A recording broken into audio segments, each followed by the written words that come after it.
सो अब हम बात करना जा रहे हैं नक्षत्रास के ऊपर। ये नक्षत्रास है क्या? तो हमारे वैदिक एस्ट्रोलॉजी में नक्षत्रास कुछ नहीं है, ये हमारे सितारे हैं जो हमारे ब्रह्मांड में। सितारे तो बहुत है ब्रह्मांड में, लाखों की तादाद में, कुछ तो हम देख ही नहीं पाते। तो ये वो 27 या 28 कह लें आप, 27-28 मतलब एक है जिसमें हम 22A बोलते हैं। 28 जो कॉन्स्टलेशंस हैं, ये जो नक्षत्रास हैं, ये भी हमें बहुत ज्यादा इफेक्ट करते हैं, जो लाइफ है उसको इन्फ्लुएंस करते हैं, like the planets we have.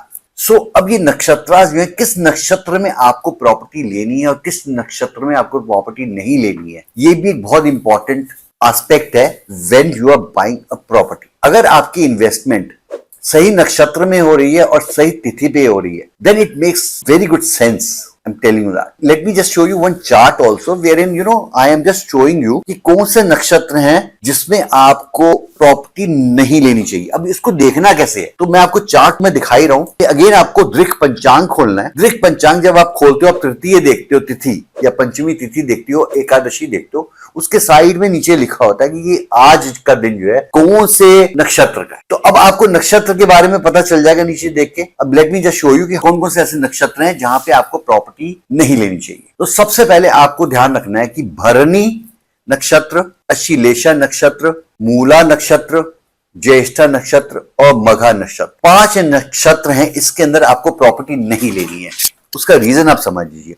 अगर हम भरणी नक्षत्र की बात करते हैं तो क्या होता है कि ये लीगल इश्यूज लाता है while you are doing a property matters। अगर हम अश्लेषा नक्षत्र की बात करते हैं तो ये कहते हैं कि कुछ डिफेक्ट्स होते हैं प्रॉपर्टी में जो लोगों को पता नहीं चलते, किसी टाइटल ठीक नहीं होगा या कुछ न कुछ ऐसी प्रॉब्लम आ सकती है, और इस वजह से कहता है जो प्रॉपर्टी डिसीजन होता है ना, वो इमोशनली भी सही नहीं रहता, इसीलिए हम इसको अवॉइड करते हैं अश्लेषा नक्षत्र में। तीसरा जो आता है वो आता है मूला नक्षत्र। This is very dangerous because इसके अंदर अनएक्सपेक्टेड लॉसेस, डिस्ट्रक्शन और इंस्टेबिलिटी को शो करता है। व्हेन वी टॉक अबाउट ज्येष्ठा नक्षत्र, इसके अंदर कई सारे डिस्प्यूट हो सकते हैं, कोई फ्रॉड कर सकता है आपके साथ, कुछ ना कुछ कॉम्प्लिकेशंस आ सकती है while you are doing a transaction into real estate. Magha नक्षत्र, उसमें कहते हैं फाइनेंशियल बर्डन आपकी तरफ ज्यादा हो जाता है, आपको ज्यादा लोन लेना पड़ेगा, आपकी प्रॉपर्टी नहीं बिकेगी। There are so many things which can come, which can occur actually। So अब आपने ध्यान रखना है कि जब भी आप प्रॉपर्टी खरीदने जा रहे हैं, this is the best property you have, और आपको पता है कि इसकी लोकेशन अच्छी है, इसका सब कुछ अच्छा है, इसके जो पैरामीटर्स है which are excellent,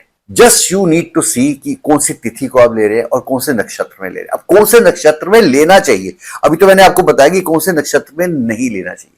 late me just come down to कि कौन कौन से नक्षत्र इसमें आप ले सकते हैं, उनका फायदा क्या है। पहले चार्ट आप देख ही रहे हैं, सामने आपको दिख रहा होगा कि सबसे पहले आता है रोहिणी नक्षत्र। तो ये रोहिणी नक्षत्र जो होता है, ये वेल्थ और लैंड इन्वेस्टमेंट के लिए बेस्ट है और इससे प्रॉस्पेरिटी भी होती है। अगर मृगशिरा नक्षत्र बोलेंगे तो ये क्या है, ये फेवरेबल है acquiring property with long term benefit. अगर आपको लॉन्ग टर्म बेनिफिट चाहिए, आज आपने प्रॉपर्टी खरीद ली, आपको पता है यार मुझे अब 5-10 साल नहीं बेचना है, this is good for you.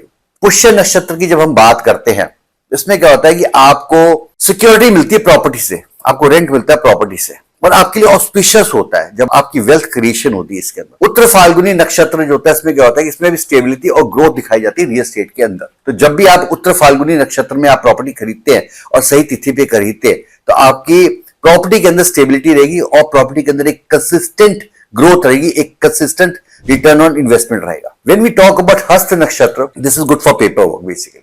तो जिस दिन आप अपना ट्रांजैक्शन कर रहे हैं और जिस दिन आप रजिस्ट्री करवा रहे हैं, एग्रीमेंट टू सेल कर रहे हैं, तो ये सब चीजें ना बहुत स्मूथ चलेंगी। आप अनुराधा नक्षत्र में क्या होता है कि ये आपको एक लॉन्ग टर्म गेन की तरफ ले जाता है एंड आपको एक स्ट्रैटेजिक प्लानिंग करवाता है, ताकि आप किसी भी प्रॉपर्टी को खरीदने के बाद काफी टाइम लॉन्ग टर्म चले और आपका एक विजन होगा उसके पीछे कि मैंने जो प्रॉपर्टी ली है इसका मेरा विजन है क्या। इसके लास्ट रेवती नक्षत्र जो है, ये बहुत ही आपको एक सूदिंग इफेक्ट देता है। अब सूदिंग इफेक्ट कैसे देता है कि मान लो अगर आपने रेवती नक्षत्र में अपना घर खरीदा पर्सनली और आप उसके अंदर शिफ्ट कर गए, तो this will give you a very peaceful environment in your home, so that gives you a good great effect. So अब ये जो सारे नक्षत्र जो मैंने आपको अभी बताए हैं, दिस इज द जनरल नक्षत्र जो सबके लिए काम कर। Let me tell you something, हम पर्सनल नक्षत्र को किस तरीके से देखते हैं। Thank you so much.